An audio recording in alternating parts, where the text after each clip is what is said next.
This is a PDQ tandem surfline that we installed ourselves. But due to the relationship the previous owner of this building had with the utility company, we may now be out thousands of dollars in damages because it got down to -7 Fahrenheit in this room. And even though we have this big ass heater behind me, we didn't have any gas, so it got really cold. I don't know what works now. So today the plan is to see if we can get this working, see what leaks and what's broken and just how much this is going to cost. Welcome back to Titanwash Tech. I'm Simon Knapp, and thank you for joining me here on a day where it's exciting but also terrifying because we're going to power the PDQ up for the first time since November, and it's now the middle of February. That's how long it's taken us to get gas turned back on at this building. But we do now finally have the gas reconnected and the heaters are all working, and I even managed to coax our water heater to work so that we now have a recirc here, and our self-serve rinse tank is steaming quite nicely. It's about 120 Fahrenheit. Yeah, it's hot to the touch. Let's close that, keep the heater. Got down to -7. The strong winds, -7, I was like -7, -7. The strong winds actually highlighted a problem with these Baywatch doors. We use airlift doors elsewhere. I'm not a fan of these Baywatch doors. I think they're over-engineered and they underperform. 45 knot wind blew out the rear door when it was like 10 Fahrenheit, then caused the entry door to blow out. And overnight it got down to -7 Fahrenheit. I can't remember what that is in Celsius, but I know it's minus a lot. Let's say -20 because I'll put the conversion on the screen.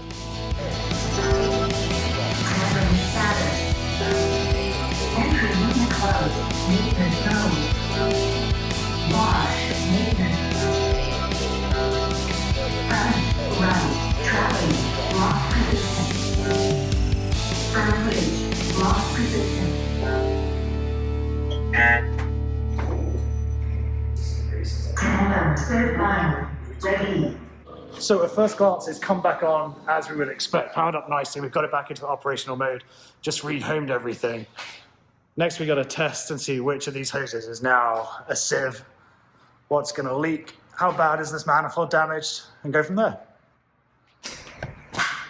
All right, we're going to use the handy dandy Insta360 camera for this because it's slightly more waterproof than everything else I have. Test and see where the leaks are. And of course, we might get lucky. It might just work. Maybe. So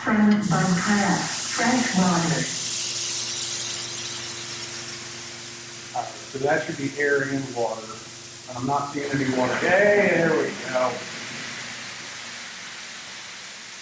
Not seeing it leaking out anywhere. It is foaming, so we got everything. All right, we're 1 for 1. Let's just call it there. We're just gonna work on the list and see what happens. Sure. Water type 2, front, wind, fresh water. Beautiful. All right. We got a small leak there, but there's no hose pipe on it. Which, I mean, easy. Absolutely. Diagnosis complete. I'll take it.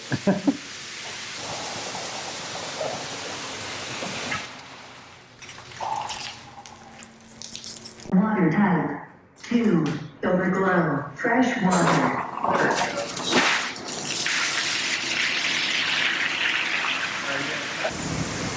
Oh, this smells good.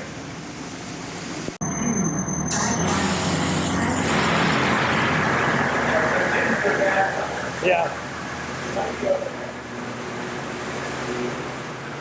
So we found our first leak coming up from up here. So we'll take the covers off and have a look. Okay, so we just did a test of everything, and we found one leak on the rear bridge rinse. There was nothing leaking from here. It's literally on the top of the bridge. So I think we've been very, very lucky. It turns out the PDQ are pretty smart and they have a weep system. But unfortunately, I had not connected the bay temperature sensor correctly. So at no point did it think it needed to weep. So it's user error entirely. We're just running through the weep system, the weep test now. And I don't know how much this would have actually weeped.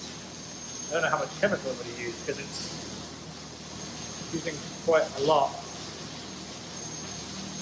But That would have given us a little bit more safety and we probably wouldn't have had this one leak. But hey, if we can get away with one leak on a low pressure rinse, I'm absolutely flabbergasted that we've done that well. Okay, so we're going to test it on my car.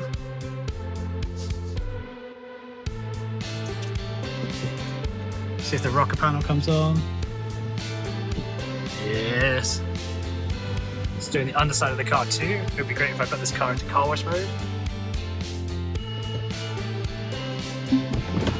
Right, and jump out.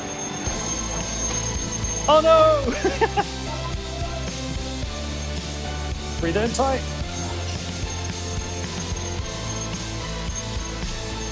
But the doors came down, so that's awesome. Measuring the car, trying to figure out where it is. Here we go.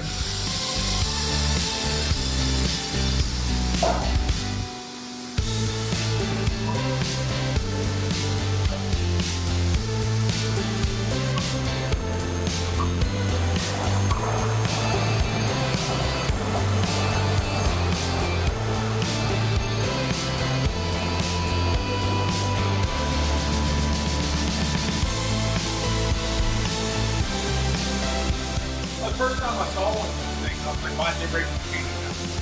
Yeah, I said the same thing at the show. When the first time I saw one, I was like, why? Why did they bother with this? Okay, so I need to see if there's a way to add some air to this. This is a lot of tire cleaner. It's coming out really nicely. Yeah, it actually comes on as you drive in through one of the passes, actually as you drive in to start the wash. But that's going well. The other issue we had was the high pressure on this wheel scrubber wasn't working. So let's test this now. There we go.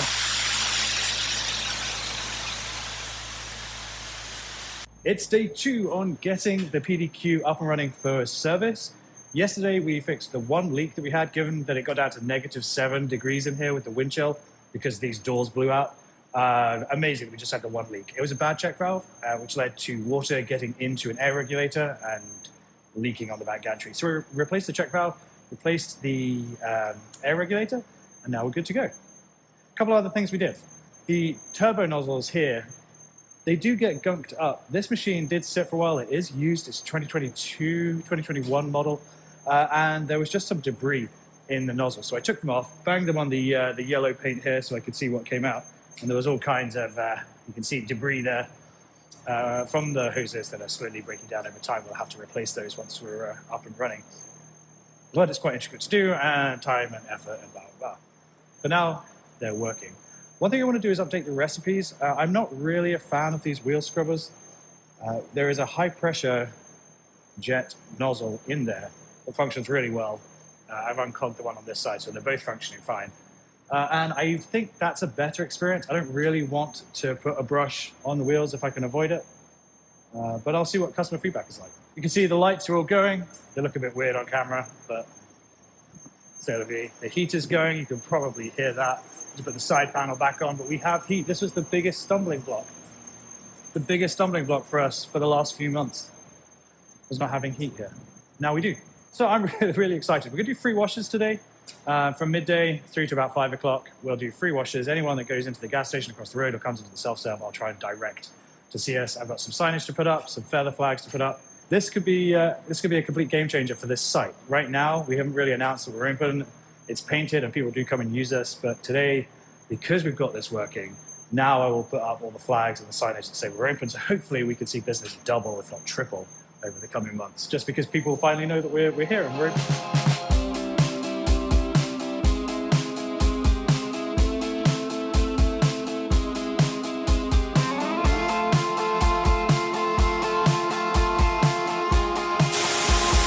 Okay, we're at about 35 washes now. This is a level 2 wash, which is we have good, better, best, and best with ceramic.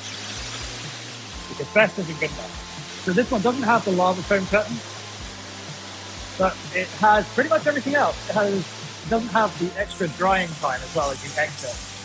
Although I may have actually added that in. I think I've added 15 seconds of that versus the 45 at the top wash. For some reason, I cannot get the sign to say what it's currently doing. But that must be just that it's not receiving the signal. Here's the triple foam. I still need to tweak the air slightly to go up. Pretty good. Makes sense. And you can see good coverage. Oh, it smells really good. But a little bit more foamy would be nice too. Oh, high pressure, I'm gonna get soaked.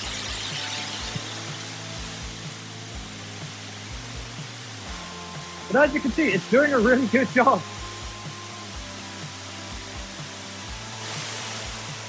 Oh, I don't want to get wet, it's cold out. This is the high volume rinse setting. Well, I turned the dryers off in the wrong phase, so I've got to add them back in because now I'm just sat here whilst the wash is resetting itself. Should really be doing another dryer pass to the front. But this is why we do these shakedown days. Gotta live and learn, gotta try all the recipes. Yeah, that just needs that because I bet the dryers are about to come back on. Yeah, there we go, dry full. Okay, to wrap up on our first day shakedown, we did 50 washes. There were 2 issues. One, I pressed the wrong button and started the wrong wash. I won't really call that the wash's fault. And 2, a lady decided that the stop sign and the sounds didn't mean anything to her, so she kept going. So we backed her up, we started again. 50 washes without any issue, without any incident. The wash performed amazingly. The doors have been going up all day. It's about 30, well, it's dropped below 30 now, but it was about 34, 35 all day. And at no point did the bay have an issue staying warm, which is great. We think the doors are cycling, all that warm air shoots out. As a dad who keeps an eye on the thermostat, and then the windows and doors are closed, and I feel the pain. But ultimately, that's just part of running a car wash in the winter. Heater's doing a great job. Everything here is doing a great job. I wish I had had time to clean these wraps. I wish I'd had time to clean those wraps, but I might be able to do that before I head home tomorrow. So yeah, this has been our shakedown. Oh, it's really noisy there, the heater. So this has been the shakedown of the PDQ Tandem Surfline, a machine that we bought used, 2021 model. We installed it ourselves, a little bit of help putting the frame up from a company, and then Robin and I put the rest together. It's a big achievement. I've never installed a wash myself before, and I'm not entirely sure I would do it again. The next wash we're installing is an Istanbul, but it's not an IBA. See you in the next one.